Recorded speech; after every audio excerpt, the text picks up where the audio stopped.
नमस्कार, राधे कृष्णा दोस्तों, आप सभी का स्वागत है मेरी YouTube चैनल प्रभु भक्ति में। और आज हम बहुत ही अच्छी जानकारी के साथ वीडियो लेकर आए हैं जिसमें हम लोग बात करेंगे मोहिनी एकादशी के बारे में। इससे पहले भी मैंने मोहिनी एकादशी से संबंधित 2 वीडियो अपलोड किए हैं जिसमें बहुत ही अच्छी जानकारी है, तो आप लोग उसे चैनल पे जाके ज़रूर देखिएगा। उसमें ये बताया गया है कि मोहिनी एकादशी व्रत, पूजन, शुभ मुहूर्त कैसे क्या करना है। और दूसरे वीडियो में मैंने बताया है कि मोहिनी एकादशी पर कौन से 10 कार्य वर्जित हैं जो नहीं करने हैं और कौन से 5 ऐसे कार्य हैं जो हम करके आसानी से करके और पुण्य फल कमा सकते हैं। तो ज़रूर देखिएगा। और आज की वीडियो में हम पारण से संबंधित बात करेंगे और मोहिनी एकादशी से संबंधित कथा है। तो मोहिनी एकादशी के दिन आप व्रत हो या ना हो, कथा सुनने से उतना ही पुण्य फल प्राप्त होता है, तो कथा ज़रूर सुने। और आज की वीडियो में हम कथा लेकर आए हैं और पारण से संबंधित जानकारी। तो वीडियो को लाइक कर दीजिएगा और सभी को मोहिनी एकादशी की हार्दिक शुभकामनाएं। कमेंट बॉक्स में ओम नमो भगवते वासुदेवाय लिखना ना भूलें। हर माह में 2 एकादशी पड़ती हैं, तो जो शुक्ल पक्षी एकादशी है उसका नाम मोहिनी एकादशी, जो वैशाख मास में शुक्ल पक्ष को पड़ती है उसको हम मोहिनी एकादशी कहते हैं। और भगवान विष्णु का यह जो एकादशी बहुत ही प्रिय है। और मोहिनी एकादशी क्यों नाम पड़ा, इसके बारे में बहुत ही अच्छी कथा है, तो आइए उसे भी जान लेते हैं। जब समुद्र मंथन हुआ था तो देवता और दानव मतलब असुर दोनों ने मिलकर समुद्र मंथन किया था और उसमें से बहुत सारी चीज़ें निकली थी। तो उसमें से अमृत कलश भी निकला था। जब अमृत कलश निकला तो जो अमृत का पान करता वो अमर हो जाता, ऐसा कहा जाता है और ऐसा होता भी था। तो असुर भी, दोनों लोगों ने बराबर मेहनत की थी समुद्र मंथन में, तो दोनों लोग पीना चाहते थे, असुर और देवता भी। तो जो असुर है वो कभी अच्छे कार्य नहीं करते, देवताओं और आम जन को परेशान करते थे, और जो देवता हैं वो जन कल्याण के कार्य करते थे। तो अगर असुर पी लेते अमृत तो वो उपद्रव मचाते और सबको सताते, और देवता पीते हैं तो जन कल्याण होता है। तो असुरों से अमृत ना पी पाए, इसे बचाने के लिए विष्णु भगवान ने एकादशी के दिन मोहिनी सुंदर स्त्री का रूप धारण किया था। और रूप धारण करके चालाकी से उन्होंने जो अमृत का पान है वो देवताओं को कराया और असुरों को अमृत का पान नहीं कराया। तो इस तरीके से देवताओं ने ही सिर्फ अमृत का पान किया और इस दिन भगवान ने मोहिनी रूप धारण किया था, इसलिए इस एकादशी का नाम मोहिनी एकादशी पड़ा। तो आई होप आपको समझ में आ गया होगा कि मोहिनी एकादशी क्यों मनाई जाती है और क्यों इसका नाम मोहिनी एकादशी है। और आइए अब कथा के बारे में जानते हैं। ओम नमो भगवते वासुदेवाय नमः। धर्मराज युधिष्ठिर कहने लगी, हे कृष्ण, वैशाख मास की शुक्ल पक्ष की एकादशी का क्या नाम है तथा उसकी कथा क्या है, इस व्रत की विधि क्या है, यह सब हमको विस्तार पूर्वक बताइए। श्री कृष्ण जी कहने लगे, हे धर्मराज, मैं आपसे एक कथा कहता हूँ जिसमें महर्षि वशिष्ठ ने श्री रामचंद्र जी से कहा था। एक समय श्री राम जी बोले, हे गुरुदेव, कोई ऐसा व्रत बताइए जिसमें समस्त पाप और दुख का नाश हो जाए।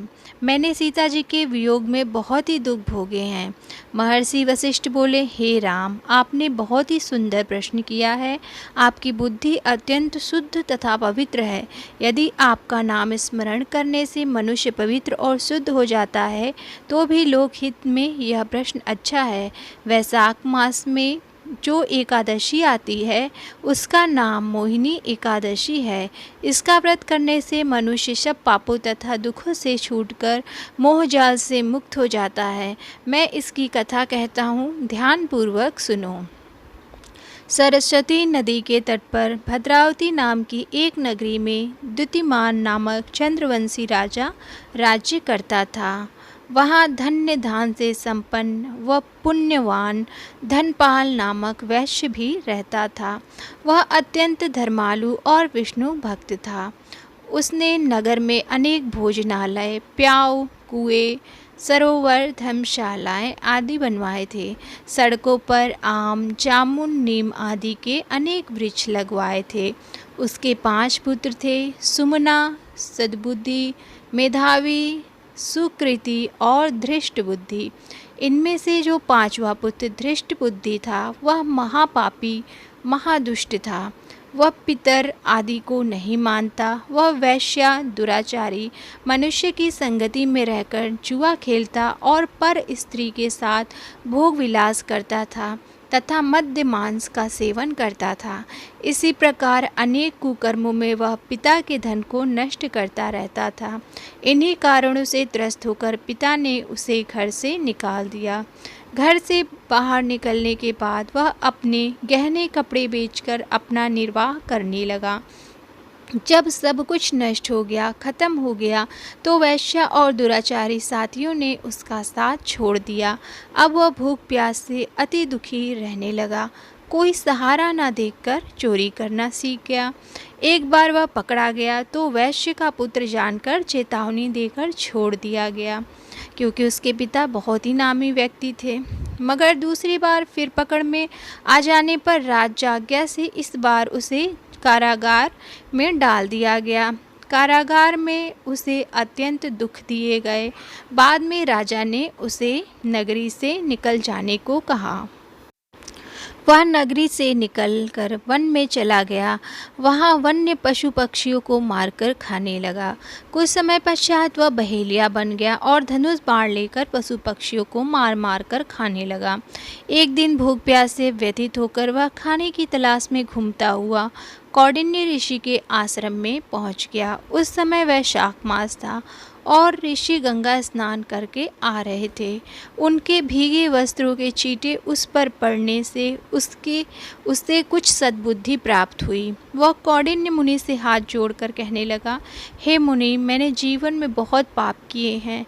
आप इन पापों से छूटने का कोई साधारण बिना धन का उपाय बताइए, क्योंकि मेरे पास धन इत्यादि कुछ भी नहीं है। उसके दीन वचन सुनकर मुनि ने प्रसन्न होकर कहा कि तुम वैशाख शुक्ल की मोहिनी नामक एकादशी का व्रत करो, इससे समस्त पाप नष्ट हो जाएंगे। मुनि के वचन सुनकर वह अत्यंत प्रसन्न हुआ और उनके द्वारा बताई गई विधि के अनुसार व्रत किया। हे राम, इस व्रत के प्रभाव से उसके सभी पाप नष्ट हो गए और अंत में वह गरुड़ पर बैठकर विष्णु लोक को गया। इस व्रत से मोह आदि सब कुछ नष्ट हो जाते हैं। संसार में इस व्रत से श्रेष्ठ कोई व्रत नहीं है। इसके महात्म्य को पढ़ने से अथवा सुनने से या सुनाने से 1000 गौदान का फल प्राप्त होता है। यह व्रत बहुत ही पुण्यकारी है तथा इस व्रत के प्रभाव से मनुष्य के लोक परलोक दोनों सुधरते हैं। तो फ्रेंड्स, आज की ये कथा यहीं पे समाप्त होती है और ये कथा बहुत ही अच्छी थी।